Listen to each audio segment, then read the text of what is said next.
been reported that Tom Thibodeau, according to Bleacher Report, shout out to Jake Fisher. Me and Jake Fisher did a show with Ian Begley during the trade deadline.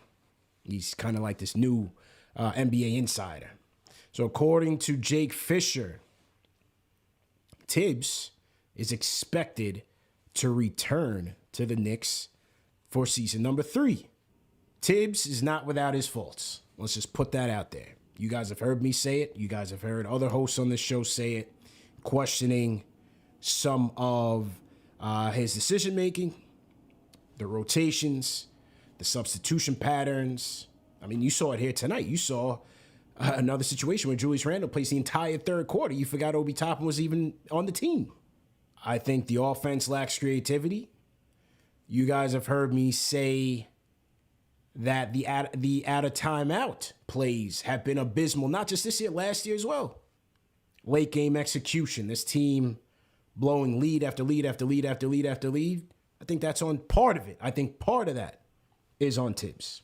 You know, game management. I don't think this guy's a perfect coach. I don't think he's done an outstanding job this year. Yet, nevertheless, I'm keeping him. I told you guys I didn't think he was going to get canned. And this thing could always change course, right? This is just a report. And it's saying that he's expected to return. Now, things can change. There's 13 games left. Does Leon reverse course? Does Wes have some influence? Does Dolan reverse course? Anything can happen with the Knicks. Anything can happen in New York. Yet I've always said that I'm a fan of continuity. I'm a fan of stability. When they gave him the 5-year deal, I thought he would do at least 3, maybe 4. I don't think he's going to make it all 5. I didn't think he's going to make it all 5. But I thought that he would do at least 3, maybe 4. They go out last year, overachieve, get the 4th seed, 41 wins. Everybody's going bananas. Wins the coach of the year. I thought that right there buys him time. I thought it buys him time. I thought it gives him the benefit of the doubt that despite a bad season, he will get another chance to turn it around. Now, if it comes next year and it's still looking like this, then I think he's out. Then I think you cut ties.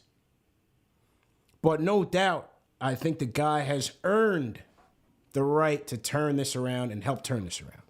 This team has a management issue more than a coaching issue. I'll say it again.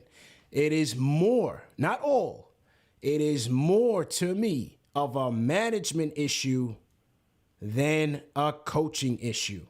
In sports, ladies and gentlemen, the coach is always the first domino to fall. The coach is always the scapegoat. It is my philosophy that coaches coach, players play. It is coaches and players. Players play. It is on management for the simple fact that, a couple reasons. They wanted to run it back last year. Okay, fine. I was okay with that. It didn't work. It didn't work. And that's okay too. But the onus is on them to correct this thing in year 3. They brought back Rose, good on paper, injured. They brought back Noel, lousy deal, injured. They brought in Kemba, low risk, didn't work out. Couldn't maintain, couldn't play at a high level consistently on the knee. They brought in Fournier, hasn't lived up to the contract. That's not on Tibbs. These guys aren't working here. The defense has regressed, which we all knew. We all knew when they got Fournier and Kemba here that the defense was going to take a hit. You're hoping that the offense would be better, that we had more playmakers, that we had more shot creators to help Julius. Didn't work out. Didn't work out. You have Julius, All-NBA, All-Star, whatever you want to call it, he's not playing well this year. Is that on the coach? Or is that on the player not playing well? And if he is not playing well and that's your best player, then where do you really think this team is going to be? Average at best. Combine that with the fact that you don't have D-Rose. Your two engines that carried you to the playoffs last year are rendered ineffective. So where do you think this team is going to be when your best players aren't playing well or not available to help you win games? You're left with a team of role players. Role players are inconsistent. They have their ups, they have their downs, but they're largely inconsistent. This is why I told JD, pump the brakes on the 50 burger. Why? Durability. Our point guard's going to be healthy. Our center's going to be healthy. Can they play defense? All those things came to fruition. And they're even worse than I thought. I said 45 max. They're not even going to hit that. You have no reliable playmaker, shot creator, and decision maker in crunch time. How do you win games? How do you win games? It's a coach's fault? To me, it is a personnel issue. We need talent.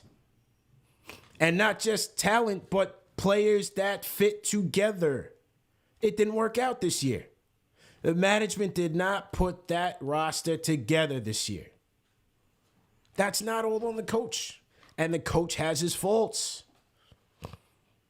But for the same people complaining about Julius night in and night out, he's arguably your best or your second best player. He's a guy you're relying on to win games. And if that's the case, the result is going to be what it is.